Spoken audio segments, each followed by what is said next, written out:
Good morning and welcome to today's press conference. I'm Stephanie Levitz with the Toronto Star and I'll be moderating. I believe our distinguished senators have some opening remarks and then we will open up the floor for questions. Over to you, senators. Thank you and good morning, everyone. Hello and welcome. Thank you for joining us. My name is Senator Salma Ataullahjan and I'm the chair of the Standing Senate Committee on Human Rights. Today, the committee is releasing its report on Islamophobia in Canada and issuing 13 related recommendations to the federal government. Islamophobia is on the rise. What's behind it? What is fueling anti-Muslim sentiment and hate? And how can we reverse these disturbing trends? These are the questions that prompted the committee to undertake its year-long study on Islamophobia in our country, the very first study on the topic in Canada. The evidence is clear. Islamophobia is an acute threat to Canadian Muslims and urgent action is needed. We must commit to building a more inclusive country and to better promoting our Muslim relatives and friends, neighbors, and colleagues. The impetus for our study came on January 29, 2017. 6 people, 6 Muslims, died during the hate-fueled attack on a Quebec City mosque. 5 were more seriously injured, and many others live with unimaginable trauma from that terrifying day. We felt that we must use our position as senators to speak up and call for change. Because, as the Quebec City terrorist attack and others in London, Ontario, and elsewhere have shown, anti-Muslim hatred in Canada is costing people their lives, physical safety, and mental well-being. Our report's findings and recommendations are based on testimony from 138 witnesses, research, and other evidence gathered during fact-finding visits to communities in British Columbia, Alberta, Ontario, and Quebec. I will now highlight some of the key findings and recommendations from the 3rd and 4th sections of the report, which address stereotypes and misinformation and systemic Islamophobia. At its core, Islamophobia is rooted in damaging stereotypes and misinformation about Muslims, which often stem from mischaracterization of religious Islamic concepts. Addressing these is crucial to combating Islamophobia in Canadian society. The committee heard that misleading and overwhelmingly negative portrayals of Muslims in Canadian and US media have entrenched these stereotypes and have led people to develop distorted views of Islam and Muslims. Islamophobia in Canada has also been facilitated by mainstream and alternative social media platforms where thousands of extremist channels, pages, and groups have formed and spread an anti-Muslim narrative. While it's very challenging to monitor and regulate online hate speech and misinformation, the federal government can play an important role in confronting this. Recommendation 5 calls on the Department of Canadian Heritage to review whether the CRTC is effectively fulfilling its mandate to reflect the needs, interests, and aspirations of racialized communities in the Canadian broadcasting policy. Recommendation 6 calls on the Department of Justice to provide a mechanism for human rights complaints about online hate to ensure people have timely access to justice. To combat Islamophobic stereotypes and misinformation long-term, many witnesses emphasize the importance of education at various levels, kindergarten to grade 12, post-secondary and professional development. We heard that early education is critical in shaping attitudes, comprehension about identity. Witnesses also highlighted citizenship education as a key to fighting discrimination and intolerance and to fostering understanding, empathy, critical thinking, and community engagement among young people. Additionally, we heard calls for training that furthers inclusivity in public sectors and institutions, including healthcare, education, and law enforcement. Based on our findings, Recommendation 1 calls on the Government of Canada to implement mandatory, regular training on Islamophobia and unconscious bias for employees of all federal departments and agencies. And Recommendation 2 is for the Department of Canadian Heritage to develop a multimedia campaign and educational resources on Islamophobia for various age groups that can be incorporated into classrooms, as well as professional training within the public service. The report's fourth section addresses systemic Islamophobia. Systemic Islamophobia occurs when the cumulative effects of law, policies, and practices result in Muslims being marginalized, even when there is no malicious intent. This happens in many contexts in Canada, including national security, workplace discrimination, and the correctional system. Notably, laws, policies, and practices undertaken in the name of national security foster a culture of surveillance and suspicion that disproportionately targets Muslims. We heard numerous examples of this.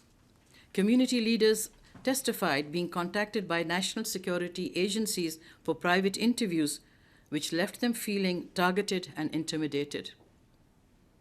A number of Muslim witnesses also told us they faced enhanced screening at the border. In Edmonton, Bashir Ahmad Muhammad testified he was subjected to extra screening before a flight at age 16, just because his name was similar to that of a high-profile passenger on the no-fly list. Today, he is a naval officer in the Canadian Armed Forces, serving his country with honor and pride, and he still faces enhanced scrutiny every time he boards a plane. Even Muslim charities are not immune. Our study found that Muslim charities are disproportionately targeted by the Canada Revenue Agency for audit and revocation.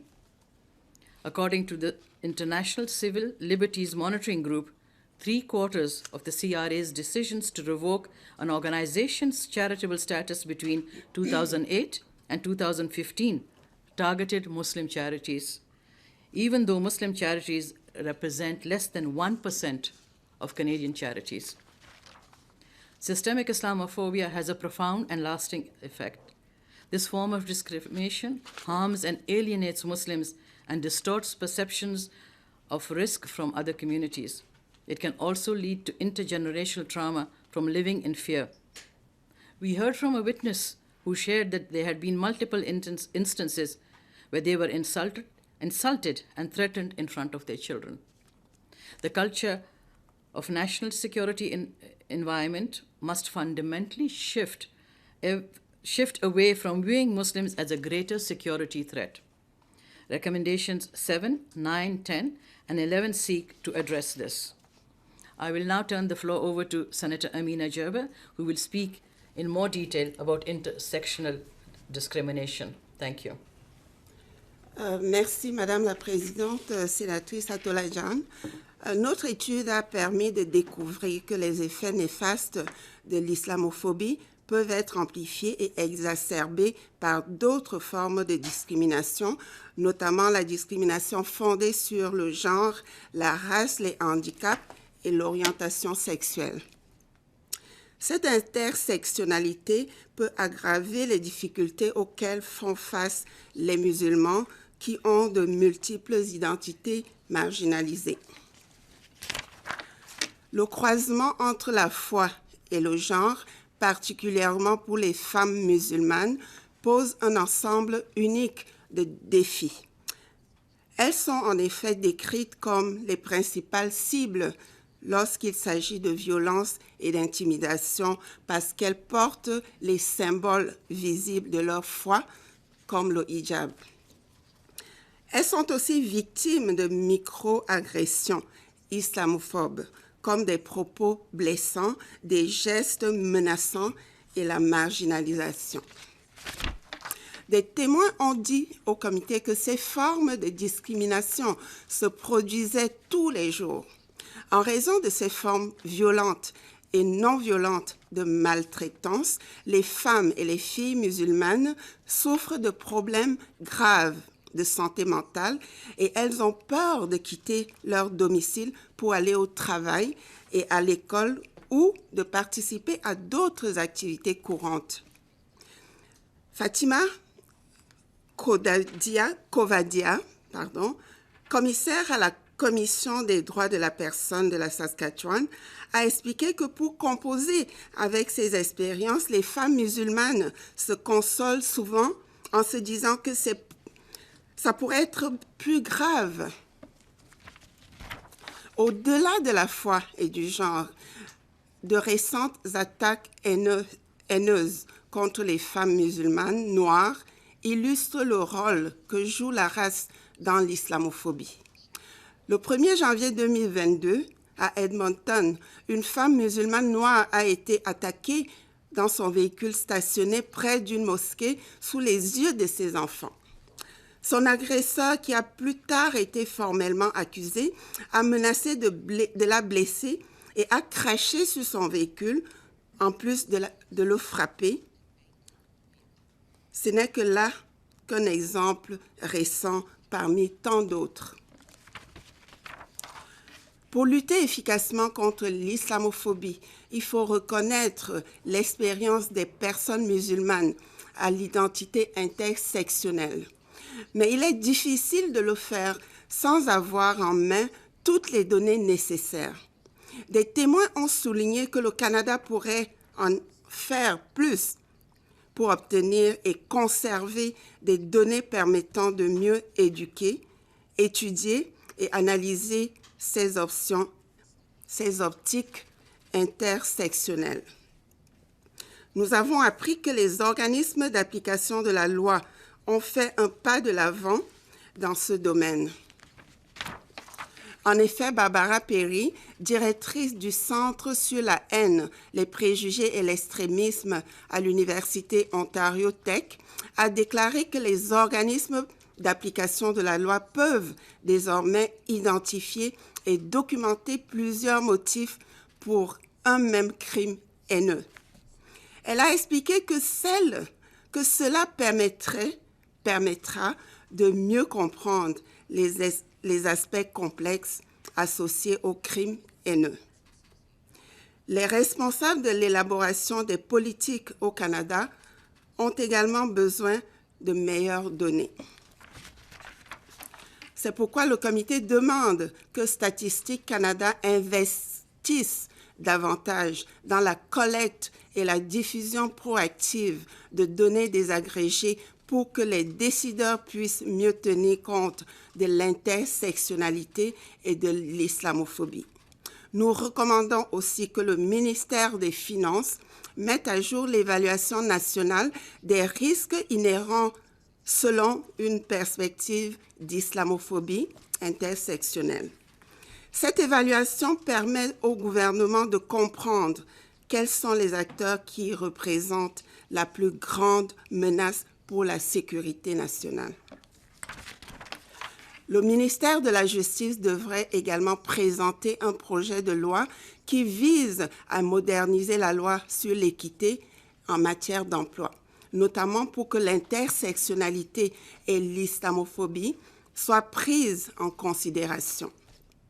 Je cède maintenant la parole à la sénatrice Mobina Jaffer, qui vous présentera les conclusions et les recommandations contenues dans le rapport concernant les crimes haineux. Merci, Senatrice Gerba.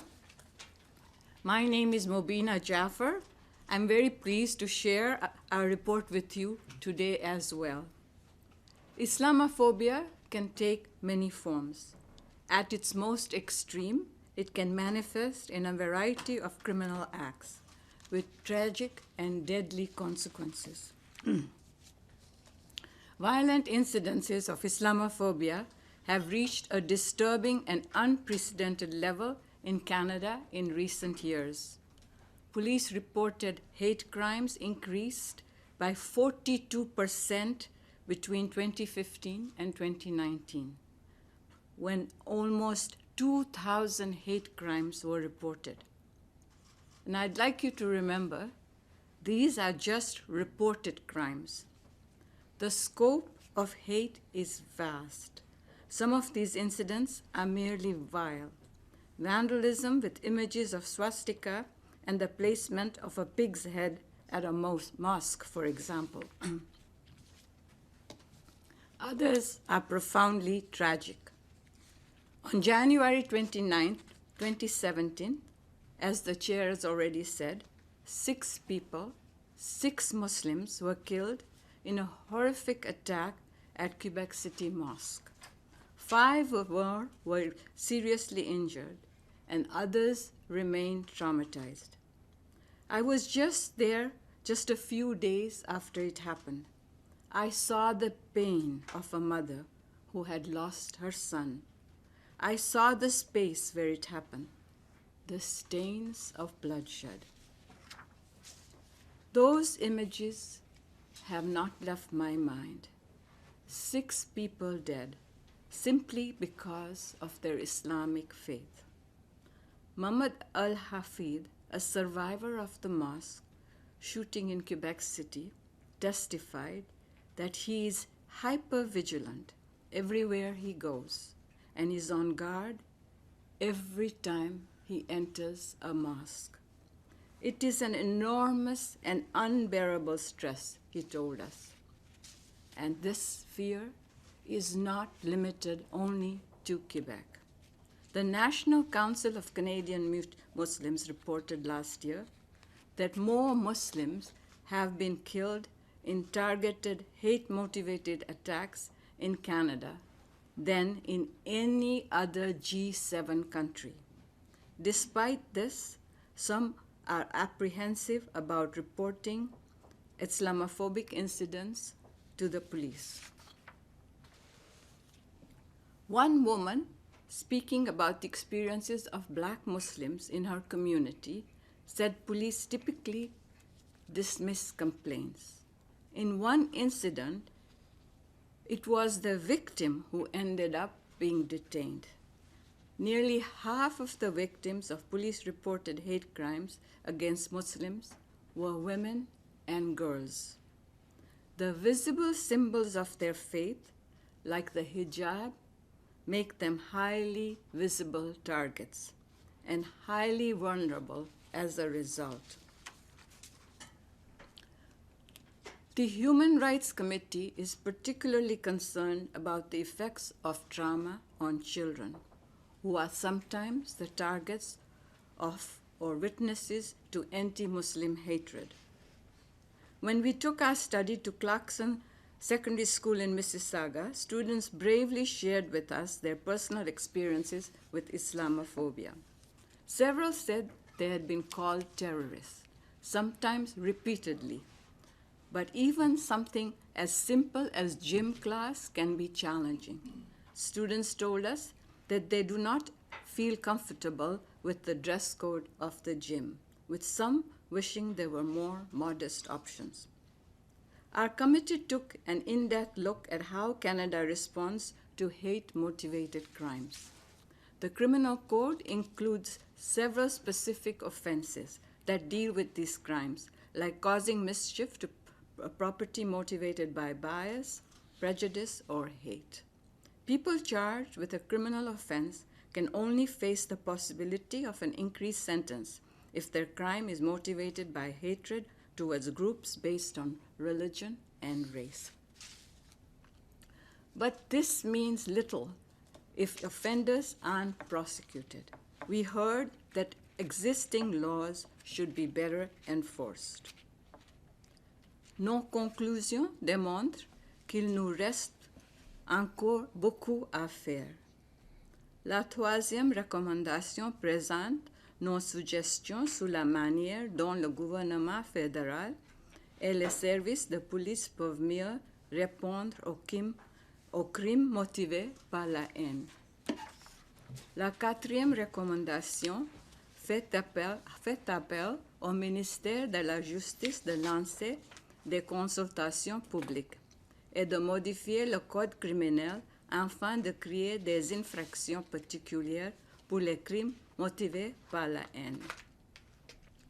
Bien qu'il n'existe pas une seule solution au problème complexe de l'islamophobie, nos recommandations visent à garantir que les musulmans canadiens puissent vivre, travailler et prier en toute sécurité et sur un pied d'égalité avec leurs concitoyens.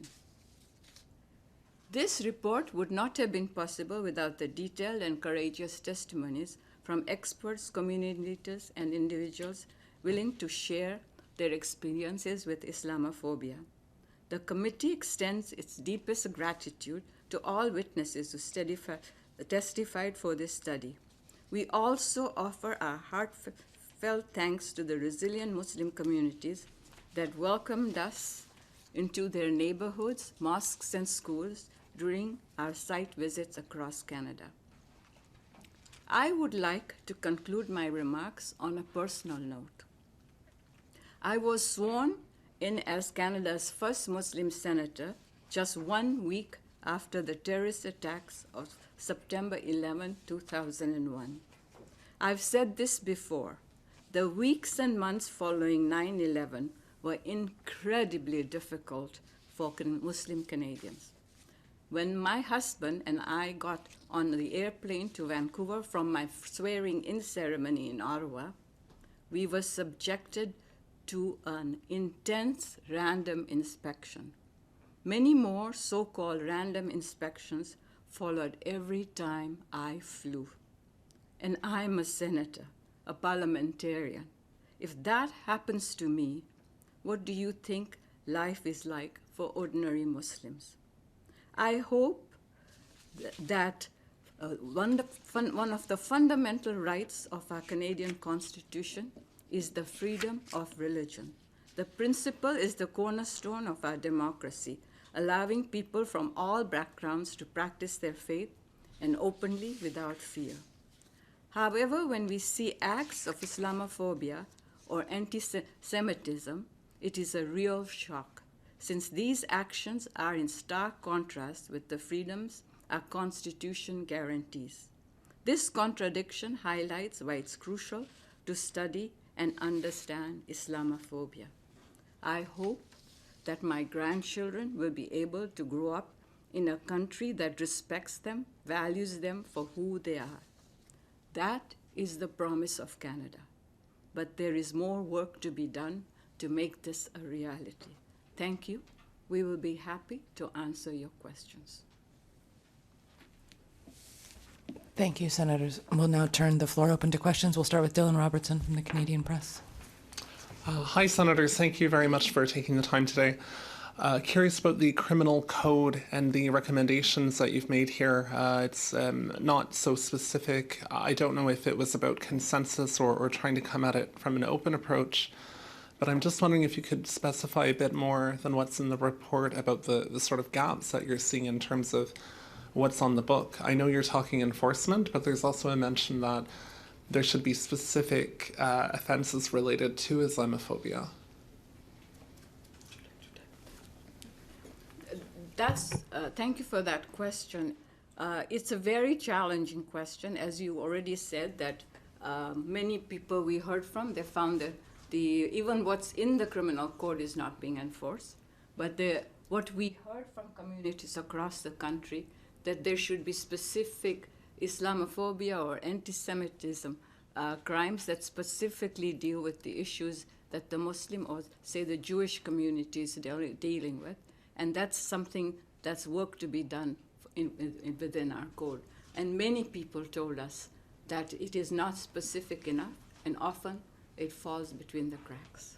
So just to highlight, we're seeing that anti-Semitism and Islamophobia is on the rise.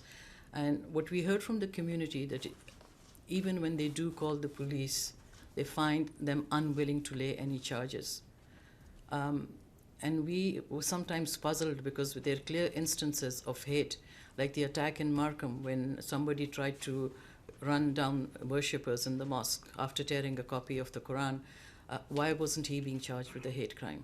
So we are finding that we do have the laws in place, but they're not being enforced. And there's no point of having laws when you don't enforce them, because then that's just a useless piece of paper. I just want to add to what my colleague said. I'll never forget that a woman in Edmonton, how she was saying she was so distraught with what had happened. And as I said in my remarks, she was the one who got charged. And so there is a big gap in the training of our security forces. It doesn't matter which level. they often do not take these complaints from Canadians seriously. Thank you. And I also wanted to ask about anti-Semitism and Islamophobia, not to pit one against the other, but just to better understand the sort of infrastructure we have in Canada. I mean, it seems like there's been more awareness. We had a special envoy for anti-Semitism. I'm wondering if you see a gap there, if there's anything we can learn from what's been done about anti-Semitism in Canada that maybe should apply to Islamophobia, or maybe things that are just a totally different experience, a different factor that needs to be considered. Well, in a way, it's very similar, because you're attacking a group of people because of their religion. And, before the Muslims found their voice, we were very grateful. The Jewish community always stood and supported us and spoke on our behalf. Now, thanks to groups that have mobilized, like the NCCM, the Muslims do have a voice. So there's similarity. I mean, in this day and age, for people to be attacked because of what they believe is, Canada does not have an official religion. We are free to worship whom we choose. So to be attacked because of your beliefs is unacceptable. And that's where we have a bond with the Jewish community. And that there's a deep bond there. They have always supported us, and they have always stood and spoken on our behalf. And we will support them, because there is no place for hate in Canada. And especially for children, because I always tell the story of my daughter who came from school and said, oh, there's a new kid in our class. And I said, okay, what ethnicity? Being sort of creatures of the old system. And she said, let me think. Because here was a child who was seeing beyond color and race and ethnicity. And that's what our children are growing up in. And that's what I would like to see maintained in Canada. So the sooner we tackle this problem, it's getting worse. I know anti-Semitism is on the rise, Islamophobia is on the rise. We need to do something. We have lived, for hundreds of years in peace. Muslims are not new to this country. Muslims were here in the first census that took place. Hi, thanks. Rafi Bujikanian, CBC News. I'm wondering if you could talk about the role you see for the CRTC in tackling Islamophobia. I notice in one of the recommendations you say the Heritage Department should review that. Could you elaborate on that? So we heard similar stories throughout our travels, whether it was in BC or whether it was in Quebec or whether it was in Alberta, Ontario. The portrayal of Muslims, always. The villain sometimes, mostly, is Muslim or Islam, looks like a Muslim or is supposed to be a Muslim, the beard, the clothes. And I'm happy to say that the young Muslims have developed a sense of humor about this, and they laugh about it. But it's not a laughing matter. We need to have responsible reporting. The media forms opinions. People believe what they read because there's so much trust in the media. So the media needs to do justice to Muslims. Because you've got, 5% of Canada's population is a Muslim, 1.5, some say 1.8 million. And I'll tell you a story. Most of this stuff is based on stories, personal stories that we all have. First of all, Senator Jaffer shared her story. All of us, with a name like Ataullahjan, you do get pulled over. And I learned to kind of laugh about it. But the one time when my young daughter, who was wearing jeans and T-shirts, and you could see there's nothing she's carrying, was pulled aside for extra screening, I asked the gentleman, I said, why? And he said, well, we've been told to screen Muslims, people with Muslim-sounding names. And that was a question that I did ask at the committee when we had the border services there, and they said, no, we don't have any kind of official policy. Well, they might not have an official policy, but we are seeing it on the ground. I met with the father of a 6-year-old who was on the no-fly list. So this continues. But sorry, you're talking about the CRTC. We want some responsible reporting. We want, think about it, 5% of the population. And I want to know, in what way have Muslims harmed this country? We will die willingly for our country. We chose Canada. We're loyal to Canada, and we love Canada. And that's what we heard consistently. from everyone.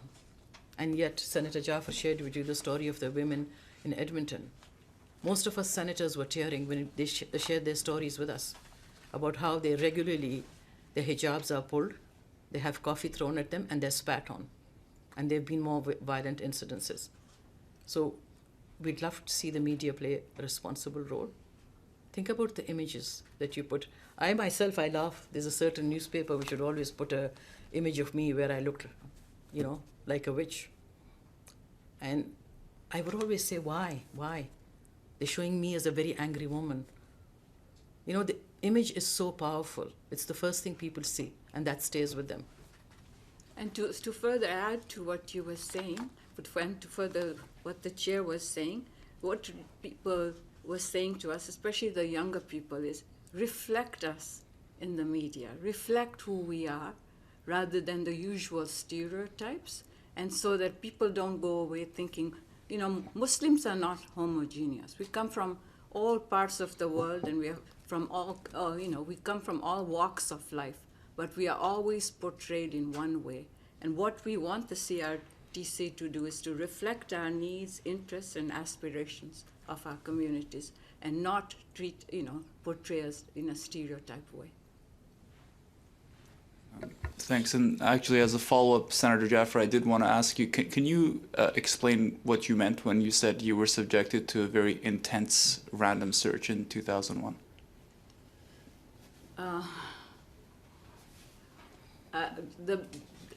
What I meant by an intense,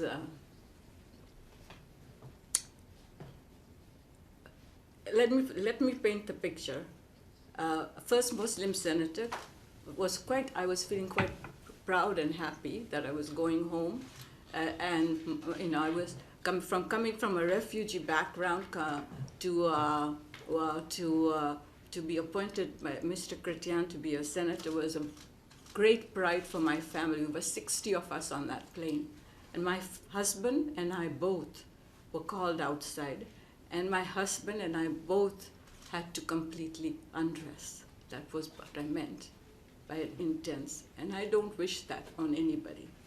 I don't wish that on anybody. Thank you. I'll use my moderator's privilege to ask a question if I can. Obviously, the work in your report and your study was complete long before the current eruption of the tension and the hostilities in the Middle East as they are now. And I wonder if you could speak to situating that in the concerns that are being brought forth by the Muslim community about a rise in Islamophobia right now, and what is happening right now in Canadian society. If you could reflect on that, and maybe, what in your report might bear relevance in this current moment that government leaders and security officials should be taking into context. Like you said, everything that's happening now we had finished our study. We haven't looked at the situation in the Middle East. The committee has not studied that. But we are hearing of incidences of rise in not only Islamophobia, but anti-Semitism too. And I think the government needs to take a strong stand, and it's difficult. And I think we need everyone. We need the whole society approach. We need responsible reporting. We don't need to fan, hate between the two communities. So while there's rise of Islamophobia, we also realize and recognize that there's rise of anti-Semitism.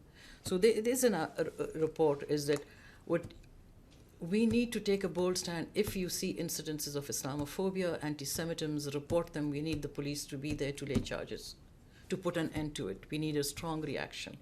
And I think that's the only thing that will work. We've lived here in peace. And I am shocked. We are all shocked. We're getting a lot of pressure too on our social media. Senator Gerba will tell you that. I can tell you that. People, we're open to abuse too. One thing that could happen, to further what the chair was saying, is I believe that if all leaders from all parties could also take the leadership and remind people that people in this country are Canadians, and there's no need to go against each other This is a very difficult situation. All of us are really suffering with the pain that's going on in the Middle East, and we do not need to fan it further.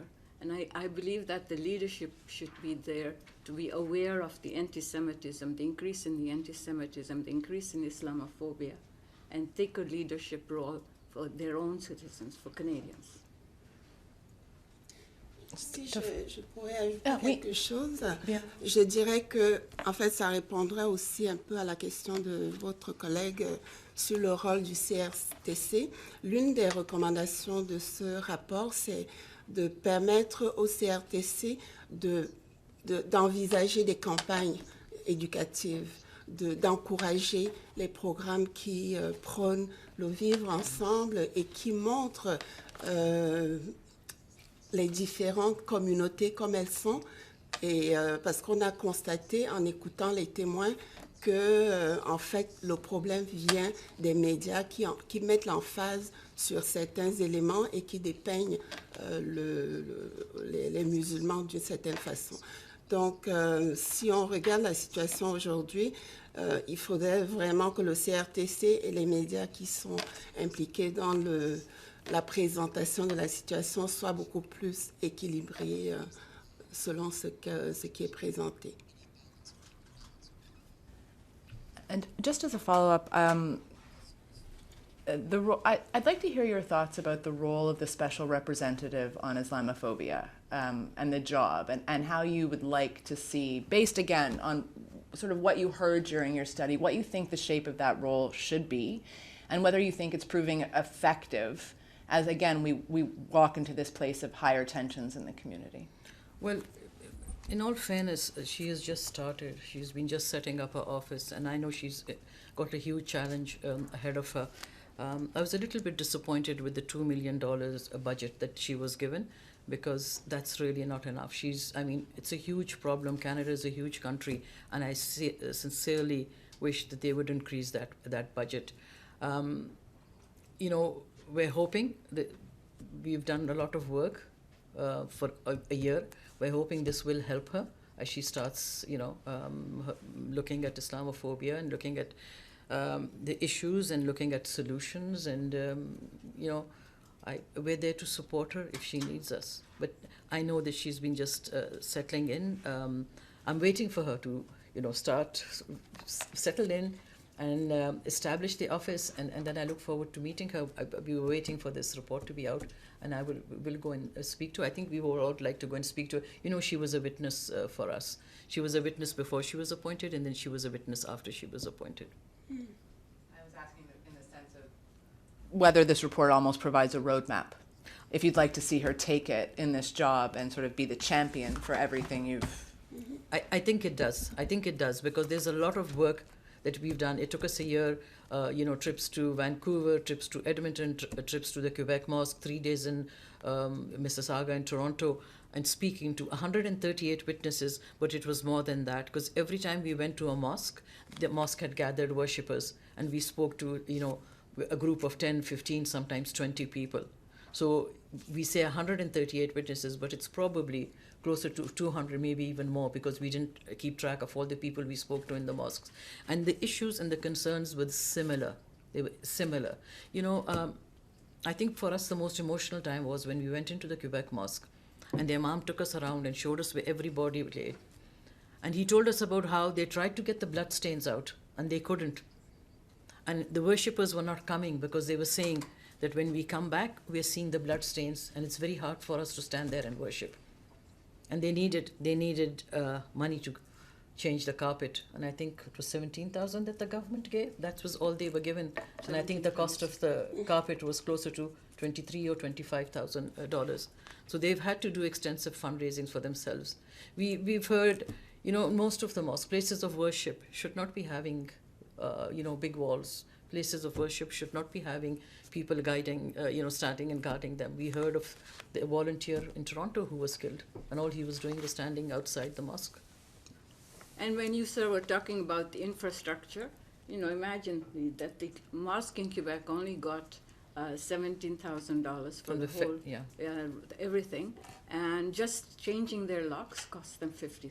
So there's still a lot of work to do to keep the communities safe. I just wanted to know more about the media, the concern you have with media. There's a reference to testimony that touched on rebel news. There's also an allusion to foreign media. I'm just wondering if you'd be comfortable naming the outlets in Canada, the websites, and as well as ones from abroad, because I'm not sure if you're talking about Fox News or if you're talking about Francophone Europe broadcasters when you say foreign media. I don't think anybody named the media. No, the media was not named. It was generally just the same complaint everywhere, the portrayal that Muslims have in the media, you know, and the way some stories are exaggerated. But I don't think anybody named any media, and it'd not be fair for us to be, you know, naming any media. I think I might get a follow-up. Juste en français, Madame la sénatrice, je voudrais vous entendre sur la réalité au Québec. Y a-t-il des aspects dans ce rapport qui sont plus pertinents à la réalité québécoise ou même parmi vos appels, y a-t-il des appels qui sont plus pertinents au Québec?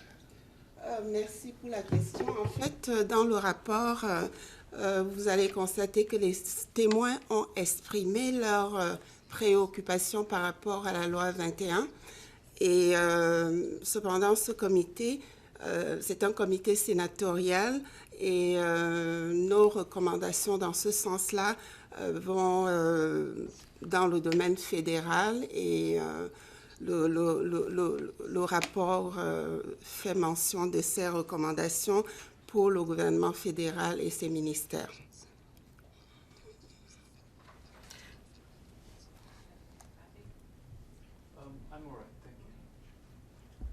Okay, that brings us to the end of today's press conference. So can I just say something? So by all means. You know, I want to make sure that the people who spent a lot of time and emotional labor on telling us their stories, that we reflect what they told us. We don't want to devalue that. So I hope we've got it all in the report. We will eagerly await the response from the government. Thank you so much for being here. Thank you for taking the interest in the story. Thank you. Thank you for taking the time. Have a great day, everybody.